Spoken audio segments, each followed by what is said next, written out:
Bismillahirrahmanirrahim. Assalamu alaikum. Our next topic for electrotherapy series is ultraviolet radiation. Because it's lengthy topic, so इसको हम parts में करेंगे. So let's start. सबसे पहले हम देखते हैं अल्ट्रावायलेट रेडिएशन क्या होती है. अल्ट्रावायलेट रेडिएशन इलेक्ट्रोमैग्नेटिक एनर्जी होती है जो ह्यूमन आई को इनविजिबल नहीं होती, जिसकी वेवलेंथ की रेंज क्या होती है बिटवीन 10 नैनोमीटर एंड 400 नैनोमीटर.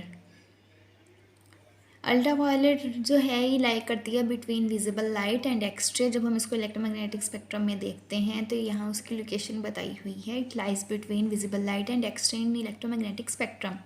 इसको हम 3 टाइप्स में कन्वर्ट कर देते हैं या डिवाइड कर सकते हैं. Ultraviolet A, ultraviolet B, ultraviolet C. Ultraviolet A की जो रेंज है वो है 315 to 400 नैनोमीटर, बी की है 280 to 350 नैनोमीटर और सी की रेंज है बिलो 280 नैनोमीटर. ये वेवलेंथ की रेंजेस हैं. फिर है अल्ट्रावायलेट जो है ये प्रोड्यूस कैसे होती है, इसके जनरेटर्स देख लेते हैं. इसका जो सबसे पहला जनरेटर है वो है high pressure mercury vapour burner. U shaped होता है, इसलिए मोर या लेस जो है ये हमारे पॉइंट सोर्स के तौर पे एक्ट करता है. अब बर्नर जो है वो क्वार्ट्ज बना होता है. इसका मटेरियल जो है अल्ट्रावायलेट रेज को अलाउ करता है, हाई टेम्परेचर को विथस्टैंड कर सकता है, लो कोफिशिएंट ऑफ एक्सपेंशन होता है. ये सारे इसके एडवांटेजेस हैं. इनक्लोज होता है ट्यूब में. क्या इनक्लोज होती है? आर्गोन गैस इनक्लोज होती है लो प्रेशर के ऊपर. लो प्रेशर जो है वो क्या करता है, इलेक्ट्रिकल रेजिस्टेंस जो है उसको भी कम कर देता है. ये डायग्राम दी हुई है. ये डायग्राम मैंने इलेक्ट्रोथेरेपी क्लेटन की बुक से जो है वो ली है. High pressure mercury vapour tube, U tube आ गई. इसके अंदर क्वार्ट्ज का मटेरियल आ गई. ये जो क्वार्ट्ज ट्यूब है ये बेसिकली इन्होंने मटेरियल दिखाया हुआ है. यू शेप ट्यूब आ गई, मर्करी आ गया. इसके अंदर आर्गोन है लो प्रेशर के ऊपर, मेटल कैप होता है, इलेक्ट्रोड होता है, एसी मेंस होते हैं और इनिशियल आयनाइजिंग वोल्टेज होती है. इसको हम आगे देखेंगे तो आपको समझ आएगा इसकी कंस्ट्रक्शन या वर्किंग क्या है. अब इसमें क्या होता है, स्मॉल अमाउंट ऑफ मर्करी जो है वो भी इंक्रीज होती है ट्यूब के अंदर और इलेक्ट्रोड जो है वो सील होता है एंड के ऊपर, जैसे ये डायग्राम में शो किया गया है. दोनों एंड्स जो हैं इस ट्यूब के वहाँ क्या है, इलेक्ट्रोड्स हैं. 2 इलेक्ट्रोड्स हैं, ठीक हो गया, और मेटल कैप है. अब एंड्स को जो है वो सराउंड कर रही है 2 मेटल कैप्स. ये आ गई हमारी मेटल कैप्स, ये वाली दोनों एंड्स हैं. दोनों एंड्स को सराउंड करेंगे मेटल कैप्स.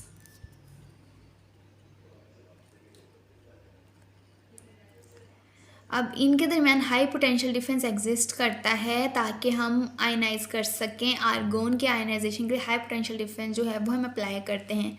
आर्गोन जो है वैसे नॉर्मली एक्सट्रीमली स्टेबल होती है, इनर्ट होती है, क्योंकि इसका आउटर शेल जो है इलेक्ट्रॉन से फुल होता है. इसलिए करंट पास करने के लिए हमने आर्गोन को आयनाइज करना होता है.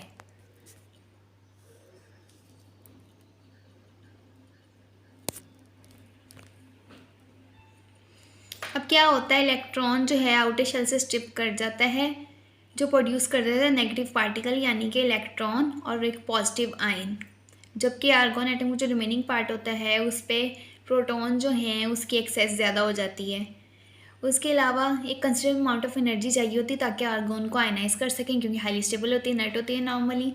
और ये ऑब्टेन कैसे कर सकते हैं, जब हाई पोटेंशियल डिफरेंस जो है वो हम अप्लाई करेंगे मेटल कैप्स के ऊपर, तभी जो है हम आर्गोन को आयनाइज कर सकेंगे.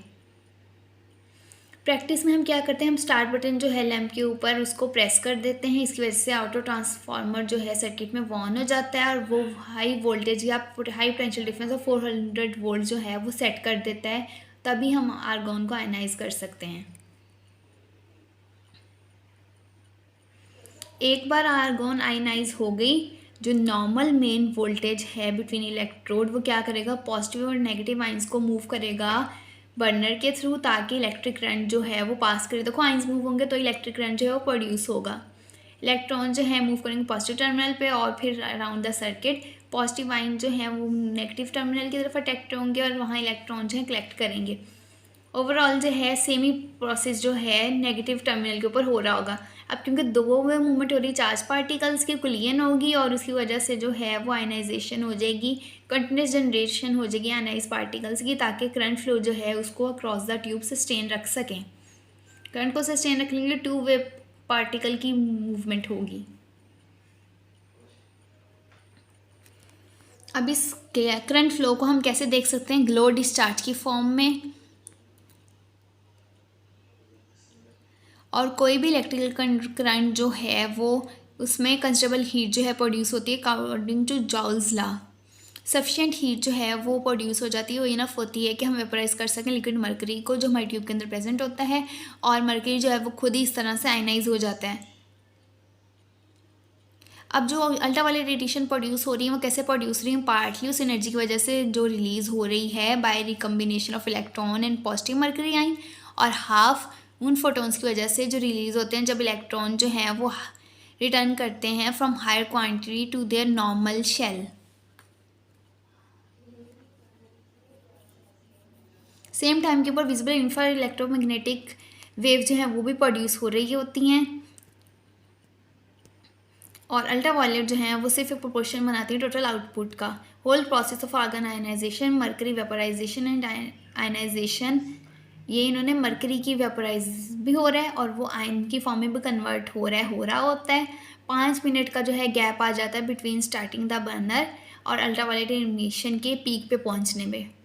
एक बार लैम्प जो है उसको ऑफ कर दिया, आर्गोन जो है रिकम्बाइन करेंगे उसके आयंस, ताकि वापस जो है हर चीज़ अपनी ओरिजिनल न्यूट्रल स्टेट के ऊपर आ जाए।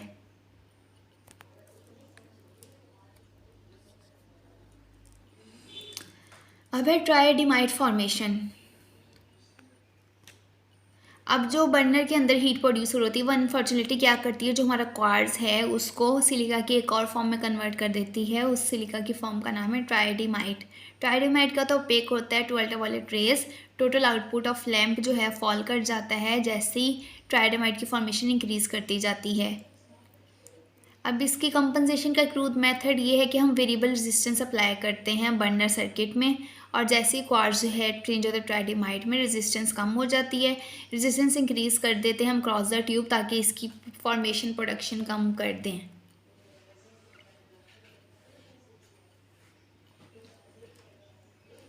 सो अल्ट्रावायलेट की प्रोडक्शन इंक्रीज हो जाती है,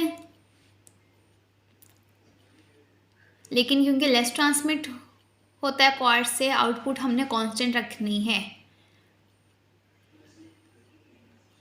अब जो हमारी स्टेबलाइजिंग रेजिस्टेंस है उसको हमने कम करना है प्रॉपर टाइम्स के ऊपर, तो बर्निंग टाइम जो है उसको हम या तो बुक में रिकॉर्ड कर लेंगे या एम मीटर मशीन के साथ लगा देंगे ताकि हम ये टाइम जो है रिकॉर्ड कर सकें। 100 आवर ऑफ बर्निंग के बाद कुछ ट्राइडिमाइड जो बना होगा उसको रिप्लेस कर देना है। आउटपुट जो है उसको फर्दर कैसे कम कर सकते हैं? अगर इम्प्यूरिटीज़ अटैच हो गई हैं क्वार्ट ट्यूब के ऊपर तो हम क्या करेंगे, कोल्ड बर्नर के जो है उसको अपनी फिंगर से टच करेंगे और ग्रीस जो है वो ट्यूब के ऊपर छोड़ देंगे ताकि किसी भी किस्म का पार्टिकल जो है वो उसके ऊपर अटैच ना हो, और जो भी डस्ट है एटमॉस्फेरिक उसको टाइम मिल जाए सेटल होने का। फिर है कूलिंग।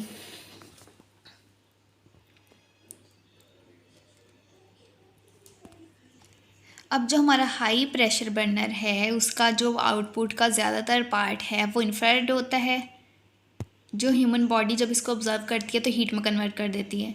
लैंप जो है उसको एयर कूल करना है, इसको हमने सेफली प्लेस करना है एयर कूल करके पेशेंट से 50 सेंटीमीटर अवे, वरना बर्न हो सकता है।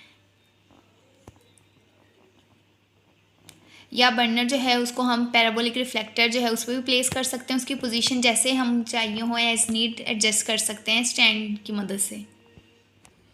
अब देखो फोटोकेमिकल रिएक्शन हो रहा होता है तो अल्ट्रावायलेट रेडिएशन की वो फॉर्म जिसकी वेवलेंथ 250 से शॉर्टर है, जब उसको एक एटमॉस्फेरिक ऑक्सीजन के साथ सामना होगा तो वो ओजोन या O3 बना देगा। ओजोन टॉक्सिक गैस होती है, लेकिन हैजर्ड्स ऑफ इनहेलेशन जो है हम कैसे काउंटर कर सकते हैं? अच्छी वेंटिलेशन दे के। सेकंड हमारा जनरेटर है क्रोमियर लैम्प। क्रोमियर लैम्प क्या होता है? Water gold mercury vapour lamp होता है जो इल्यूमिनेट कर देता है इंफ्रारेड के डेंजर को। इसका एडवांटेज ये होता है कि इसको हम टिश्यूज़ के साथ कांटेक्ट में यूज़ कर सकते हैं या सूटेबल एप्लीकेटर के साथ हम इसको बॉडी कैविटी या साइनसेस में रेडिएशन के लिए भी यूज़ कर सकते हैं। ये इसका एडवांटेज है। ये आपकी बुक से क्लेटन से जो है मैंने डायग्राम ली हुई है। सेक्शन है क्रोमियर लैम्प का। ये जो W है इस यहाँ ये वाटर है, AR ट्यूब है और ये कुछ इस तरह से जो है आपकी बुक में डायग्राम दी हुई है। Okay, let's move on next. Construction. अब इसमें high pressure mercury vapour burner होता है जिसकी वर्किंग का प्रिंसिपल वही है जो हमने एयर कूल लैम्प का ऑलरेडी डिस्कस कर लिया है, लेकिन लैम्प जो है वो इंक्लोज होता है पूरी तरह से सर्कुलेटेड डिस्टिल वाटर के अंदर। इसका पर्पज़ ये है कि हम इंफ्रारेड को ऑब्जॉर्ब कर सकें। पंप और कूलिंग फ़ैन जो है वो इनकॉर्पोरेट होते हैं इसकी लैम्प की बॉडी के अंदर ताकि वाटर को कूल कर सकें। यूज़ के बाद वाटर सर्कुलेशन कंटिन्यू करनी है हमने 5 मिनट के लिए, बर्नर को ऑफ करने के बाद भी, ताकि हमारा लैम्प जो है वो भी कूल हो जाए। और क्रोमियर के फ्रंट के ऊपर हेड ऑफ वाटर सर्कुलेट करेगा 2 क्वार्ट्ज विंडो के दरमियान, जो क्या करेगा अल्ट्रावायलेट को इमर्ज करेगा। अगर हमें साइनस को ट्रीट करना है तो हम एप्लीकेटर ऑफ क्वार्ट्ज जो है फिक्स कर देंगे विंडो के साथ थ्रू स्पेशल अटैचमेंट। ये एप्लीकेटर क्या करते हैं, UV रेस जो हैं वो उसको कन्वे कर देते हैं बाय टोटल इंटरनल रिफ्लेक्शन, और रेस जो हैं वो अब्जॉर्ब हो जाती हैं और इफ़ नेसेसरी हम लॉन्गर डोज भी दे सकते हैं लॉन्गर टाइम के लिए ट्रीटमेंट करके। ये काइंड ऑफ क्रोमियर लैम्प है। ये डायग्राम आपकी बुक में नहीं मिलेगी क्लेटन में। थर्ड टाइप ऑफ बर्नर या generator is spectrum of high pressure mercury vapour burner. अब मर्क्यूरी वेपर लैम्प जो है प्रोड्यूस करता है UV visible and infrared electromagnetic waves. Small portion of output of ultraviolet C type is obtain. Majority जो होता है उसमें अल्ट्रावायलेट A होता है और अल्ट्रावायलेट B होता है।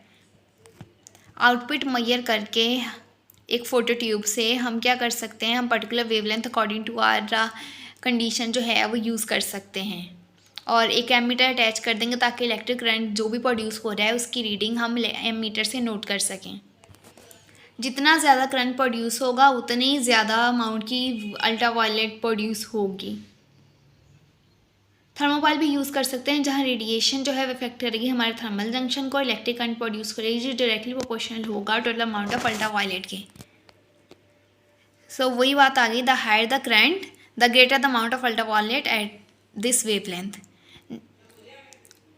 Next type of generator is fluorescent tube for ultraviolet production. इसमें 2 तरह की चीज़ें हैं। सबसे पहले है हमारा थ्रैक्टिन टनल, सेमी सिलेंड्रिकल फ्रेम होता है जिसमें 4 फ्लोरेसेंट ट्यूब्स माउंटेड होती हैं। हर ट्यूब जो है अपने रिफ्लेक्टर पर माउंट इस तरह से करते हैं कि पेशेंट को इवन रेडिएशन जो है वो मिले जो प्रोड्यूस हो रही हैं, और पूरी बॉडी जो है उसका ट्रीटमेंट हम 2 हाफ में डिवाइड कर देते हैं।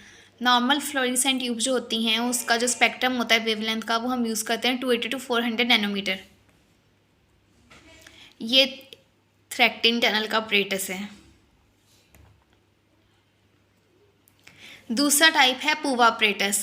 अब स्पेशल फ्लोरेसेंट ट्यूब यूज़ करके हम सिर्फ इरिटेशन करनी हो UVA के साथ तो हम ये वाला ऑपरेटस यूज़ करते हैं। इसको हम वर्टिकल बैटरी में माउंट करते हैं वॉल के ऊपर या किसी बॉक्स की चारों साइड्स के ऊपर, और वो बॉक्स जो है वो पेशेंट को सराउंड करेगा। अब ये ट्रीटमेंट जो है हम 2 घंटे के लिए देते हैं, लेकिन उससे पहले हमने ये मेक श्योर करना है कि पेशेंट ने प्रोएक्टिव ड्रग जैसे प्रोसेलेन जो है वो लिया हो। इसी से इसका नाम पड़ा है पूवा, मतलब कि प्रोसेलेन अल्ट्रावायलेट A। ये इसका ऑपरेटस है। Thank you. नेक्स्ट पार्ट जो है वो हम इंशाल्लाह नेक्स्ट वीडियो में पढ़ेंगे। अल्लाह हाफिज़।